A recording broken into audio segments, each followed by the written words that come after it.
बस्तर के अंचलों में लगातार नक्सलवाद और पुलिस के बीच में जो युद्ध चल रहा है और इसका खामियाजा ग्रामीणों को भुगतना पड़ रहा है। एक बार फिर से बस्तर के अंदरूनी इलाकों में एक निर्दोष ग्रामीण की जान गई है और वजह इसकी मुखबिरी बताई गई है। नमस्कार, मैं विकास तिवारी हूं और आप बस्तर टॉकीज़ देख रहे हैं। दरअसल सुकमा ज़िले में पोलमपल्ली एक थाना है और ये दोरनापाल से जगरगुंडा वाली जो सड़क है उस सड़क पर ये पोलमपल्ली गाँव। पोलमपल्ली थाना से महज लगभग 500 मीटर की दूरी पे कल गुरुवार की देर रात लगभग 11 बजे आधे दर्जन नक्सली जो हैं एक ग्रामीण के घर घुसे। उस ग्रामीण के घर पे उसने दुकान खोल रखा था और मड़कम जोगा उस ग्रामीण का नाम बताया जा रहा है। हमारे बहुत सारे स्थानीय साथियों ने जिस तरह से मौके पर जाकर रिपोर्टिंग की और उन्होंने जो जानकारी वहाँ पे बताई, तो उन्होंने बताया कि 6 से 7 की संख्या में जो है नक्सली सिविल ड्रेस में, मतलब जो नक्सली वर्दी पहन के आते हैं उस तरह से वर्दी पहन के नहीं आए थे, सिविल ड्रेस में आए और पारंपरिक हथियार थे उनके पास में, जिसमें बंडा, चाकू और इस तरह के जो धारदार हथियार हैं और साथ ही लाठी और डंडे से लैस भी थे। 11 बजे रात को ये सारे पिछले दरवाजे से घर के अंदर घुसे और अंदर घुसने के बाद इन्होंने मड़कम जोगा के ऊपर ताबड़तोड़ वार करना शुरू कर दिया। अचानक हमला हुआ और अचानक हमला हुआ तो मड़कम जोगा को संभलने का मौका नहीं मिला। अगर संभलने का मौका मिलता भी तो भागने का कोई रास्ता था नहीं, क्योंकि पिछले दरवाजे से ये घुसे ही थे और सामने जो है दुकान चलाता था तो उसमें शटर का रास्ता था। तो मुझे लगता है कि अचानक से जो हमला हुआ और जो माओवादी आए भी थे अटैक करने, तो पूरी तैयारी से आए होंगे। मौका मिला नहीं भागने का, ताबड़तोड़ उसके ऊपर वार किया गया। इस दौरान उसकी बेटी और उसकी पत्नी घर पर ही मौजूद थे। उन्होंने काफ़ी मिन्नतें की माओवादियों से कि इसे छोड़ दिया जाए।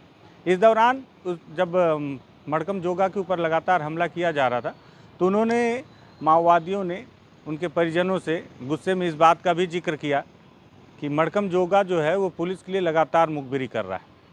कई बार इसको समझाइश दी गई, लेकिन समझाइश देने के बाद भी आज तक ये सुधर नहीं रहा है और इसने इस काम को छोड़ा नहीं है। और यही वजह है कि अब संगठन ने इसके लिए मौत की सज़ा मुकर्रर की है।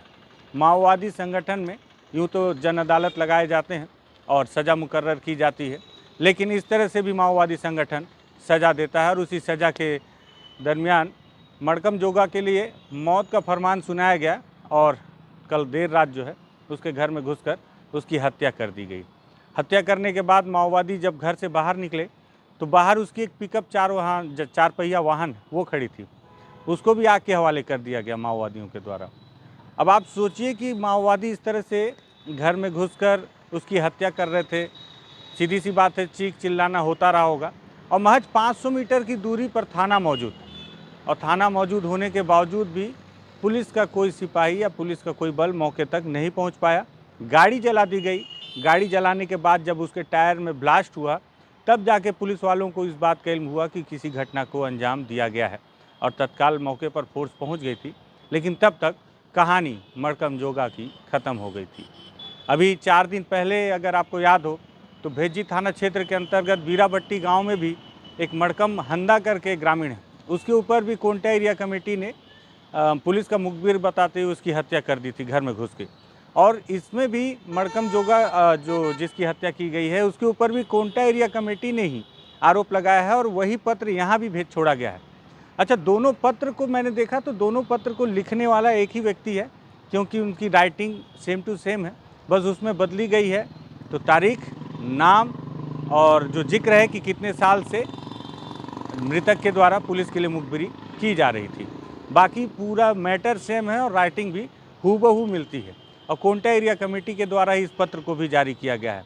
घटना काफ़ी दुखद थी और सबसे बड़ी बात यह है कि गांव में काफ़ी दहशत है इस घटना को लेकर। गांव वालों का ये भी कहना है, हालांकि कैमरे के सामने किसी ने कहा नहीं, लेकिन दबी जुबान अब ये कह रहे हैं कि 500 मीटर की दूरी पर अगर थाना है और उसके बाद अगर उनकी जान सुरक्षित नहीं है तो वो किस सुरक्षा के भरोसे इस गांव में बैठे हैं। माओवादी अगर इतनी आसानी से आकर हत्या कर दें, सड़क पर खड़ी गाड़ी को आग के हवाले कर दें और उसके बाद भी उन्हें बचाने कोई नहीं आएगा, तो माओवादियों की खिलाफत कैसे कर सकते हैं। मैंने इसके पहले भी भेज्जी वाली जो हत्या हुई थी उस पर भी मैंने एक वीडियो बनाया था और ये सवाल किया था कि आखिर जो ग्रामीण हैं वो माओवादियों की खिलाफत किस भरोसे पे करें, जब उन्हें पता है कि जब माओवादी मारने आएंगे तो उन्हें बचाने वाला कोई भी नहीं होगा, यहाँ तक कि भगवान भी नहीं बचा सकता, क्योंकि फरमान माओवादियों ने जारी किया है। बस्तर के अंदरूनी इलाके की ये स्थिति है साहब। यहाँ पे शक के दायरे में लगभग सैकड़ों ग्रामीणों को 5 साल जेल में ठूस दिया जाता है कि अगर आपके क्षेत्र में माओवादियों ने घटना की है तो आप लोगों को जानकारी रही होगी और आप लोगों ने पुलिस को इसकी इत्तला नहीं की, जिसका खामियाजा ग्रामीणों को भुगतना पड़ता है। वहीं दूसरी ओर अगर माओवादियों को हल्का सा भी इल्म हो जाए कि ये बंदा पुलिस से मिला हुआ है, बार बार थाने क्यों जाता है, या इसके द्वारा कोई सूचना लीक की जा रही है, तो माओवादियों के पास तो कोई जेल और अदालत है नहीं। वो सीधे उसका फैसला मौत के तौर पर सुना दिया करते हैं और मौत की घाट भी उन्हें उतार दिया करते हैं। तो दोनों तरफ कुआं और खाई के बीच ये ग्रामीण फंसे हुए हैं। 2 दिन 3 दिन पहले भी मैंने इस वीडियो पे यही बात कही थी। उस वक्त भी एक मौत हुई थी, लेकिन क्या करें, मौत फिर से हुई है, हत्या फिर से हुई है और मारा गया है एक ग्रामीण जिसे पुलिस से कोई लेना देना नहीं है, लेकिन नक्सलियों के शक के दायरे में आ गया, जिसका भुगतान उसे अपनी जान देकर करना पड़ा। इस तरह की बस्तर की अलग अलग समस्याएं हैं। अलग अलग क्षेत्रों में जाकर वहाँ की चुनौतियों और समस्याओं से आपको रूबरू करवाता हूँ, लेकिन मुझे लगा इस घटना पर भी चर्चा होना काफ़ी ज़रूरी है। इसी वजह से इस वीडियो को तैयार किया गया है। अगर आपको लगता है कि मुद्दा काफ़ी संवेदनशील और चिंताजनक है, बस्तर के लिए करोड़ों लाखों रुपए खर्च किए जा रहे हैं विकास के लिए, आदिवासियों के उत्थान के लिए, लेकिन हकीकत में क्या हो रही है?